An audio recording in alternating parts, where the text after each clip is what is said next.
I never used to believe in ghosts, those were happier times. I recently took a new job as a night auditor of a hotel. Working the late shift, you meet some, for the better word, interesting people. Still, it's a pretty easy gig provided you can stay awake. Basically you get paid to sit on your computer for 8 hours a night unless the customer happens to show up. Run the nightly reports, getting breakfast set up in the morning, and then you're good to go. All that time, just for you. The problem is, your mind starts to wander. I mean sure, this is a brightly lit hotel lobby, but everywhere else outside is dark and forbidding. And the loneliness doesn't help either. Having no co-workers to talk to doesn't just make the whole work boring, it makes it unsettling. It doesn't matter that you're not more than 30 feet from the next living person. In this lobby, at 2 in the morning, for all you know, the world could have ended and you could be the last person alive. Sure, once in a while some drunk college kid will show up looking for a place to crash, or else some trucker who's in it for the long haul. But after that brief encounter, you go right back to waiting. The insufferable waiting. Distractions aren't very effective when you're already on edge. And I was already on edge. I don't know why, but I would always feel anxious when I worked my shift, as if something was watching me. Let me explain to you how our lobby works. You got the front door to the place, which I lock after my co-workers leave and I start my shift. Then you've got the common area, which has just got a couple of couches, a small table with various magazines, and then adjacent to it on the far left side of the room is the breakfast area. It's a small hotel, so this is all crammed into about 700 square feet. It's cramped a bit by the long desks where the hosts wait to check you in and out, and behind that is a small employee area, divided by a sliding panel door. On the opposite side of that same wall, near the breakfast area, is the door to the pool, hot tub, and restrooms. It's a small, uncomfortable, and ineffective layout if I ever saw one. But I'm not paid to decorate.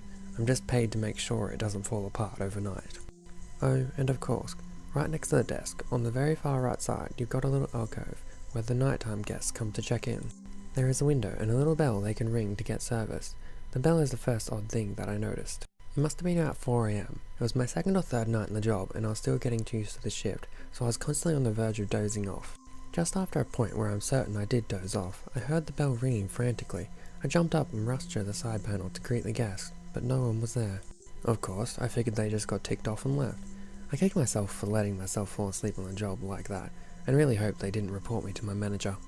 I made sure that I stayed awake by grabbing a coffee from the breakfast area, and made sure that I sat up straight at my computer. Then, I heard the bell again, just as frantic as before. I knew I was there before the sound stopped this time, but still, there was nobody at the alcove.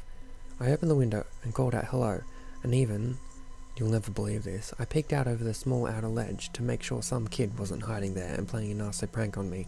I saw nothing, and for the rest of the night, I heard nothing else out of that bell. Then, a few more nights passed. I'd gotten used to the job and was doing okay. My manager had nothing but praise for how well I was doing. I'm pretty sure the guy had no idea how simple the job was. And then, in that annoying way that managers do, he rewarded my good work by giving me more work to do. He said he wanted me to go around to the pool and scrub the area, as well as preparing the breakfast area. Okay, easy enough. I have no problem cleaning, and besides, it'll give me something better to do. The manager didn't mention that there really aren't that many lights in the pool area, just 2 silly corner sconces on the opposite sides of the pool. And this is an indoor pool, can you believe it? Well, those 40-watt light bulbs did next to nothing to illuminate the place. And the loneliness isn't your biggest problem when you're cleaning the pool area. No, it's those big, wide windows. You look out into the darkness around you and you can only see your reflection. I know I sound pretty pathetic, but if you've never done it, you wouldn't understand. Even if you're wide awake, at night your mind just changes. The bravest man in the world would constantly be looking over his shoulder working the night shift, but all by himself in that dingy little hotel. My sleep-deprived brain kept on fearing that each time I looked out those windows, I'd see something looking back at me, or else I'd see something in my reflection that wasn't there. I was half right. It wasn't in the windows though, but in the pool water itself. One night, after I'd been cleaning the pool for about a week, I bent down to scrub the handle to one of the ladders, and I saw a shaky black silhouette standing behind me in the pool. I turned around so quickly I almost found the pool, but, of course, there was nothing there. When I turned back to the pool, the figure was gone. I finished scrubbing in a hurry and got out of there. I also forgot to turn the lights off when I left. Every time I tried to bring up these stories to my daytime co-workers, they laughed it off like I was telling the stories just to try and freak them out. I suppose that was better than them thinking I was crazy, but it was irritating to have nobody believe what I was telling them. Probably the worst scare I have ever happened on the shift marking 1 month with the hotel. We were in the middle of a massive windstorm, what they call a derecho. I had the television from the breakfast area on watching the weather report. They kept warning us all night that we were probably going to lose power, and sure enough, at round 3, all the power in the hotel went out. Pitch black and as silent as a tomb. No refrigerators running, no computers humming, nothing but the howling wind outside and the darkness inside. The phone started ringing and I went over to answer it. Some dumb teenager calling in and complaining about the power outage and insisting that we compies stay for the night. It took all of my self-restraint not to tell him that he should be in bed anyways, and if he had the problem, he was welcome to go outside in the storm. Fortunately, he was the only person that called, or I suppose, unfortunately, as I was now alone in the dark with nothing to distract me. I had a flashlight, one of those old, self-powering kind that use a crank by hand to generate electricity. Always be prepared, my dad would say, and tonight I was glad that I followed that sound Boy Scout logic. The only problem is the light that it provided was pretty weak. I'm not so certain the flashlight actually helped me stay calmer than if I'd been in total darkness. The problem with having a little bit of light is your eyes never get accustomed to the darkness, and so you're stuck with tunnel vision. And when that happens, you're always on edge that something might pop up out of your peripheral vision and blindside you, but of course that wouldn't happen. I was all alone. And I heard it. I don't care if they say it must have been a pipe or a crack somewhere. I don't care how much they insist stuff like that happens all the time, and I heard sound of a woman wailing echo through the lobby.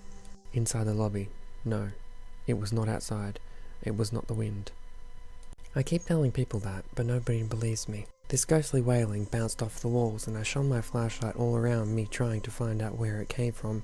The wail turned into a scream as it intensely increased, and then, as my beam of light turned to the sliding panel door just 2 feet from me, I was the one screaming. It came upon a shrouded, disfigured woman's face. There were holes where her eyes should have been. Her bony face was all but completely withered away, and her flesh stank of decay. I couldn't help but notice that when the light hit her, she shook, and as though she had been moving towards me, and she suddenly stopped. The woman's face disappeared and the wailing stopped. Then, out of nowhere, all the power came right back on. My computer booted up, the TV came back on, and the refrigerators began to hum once more. I kept the flashlight running anyways. I kept turning that crank well even after the sun came up. I left my shift without a word, except to tell the manager that I was feeling ill and would need to take the night off. It was a good thing I had the extra day. I couldn't sleep until the next night, and it was interrupted with nightmares of that terrible face, and of the horrible imaginations of what might have happened if I hadn't shone the light on her in time. I've worked at this hotel for 4 months, 3 weeks, and 6 days. I would have quit if I could afford to leave it, or find work anywhere else. This is the only job that will have me, but I'm determined to finish telling this story. There's another bad storm tonight. I brought my laptop and the battery has a full charge. I'm hoping the screen will stay nice and bright for me. There was a loud crash just a moment ago. Lightning struck just a few miles from the hotel. It's getting closer, and I just noticed a slight reflection on my laptop screen. That black figure is standing right behind me, right now. I haven't brought my flashlight tonight. I completely forgot. And now the low battery warning is coming up on my laptop. I forgot to plug it in! I'll be fine. I just have to keep together. There's that wailing again. Another clap of thunder. Just stay calm, and I'll be fine. I'll be fine just as long as the power does not go out.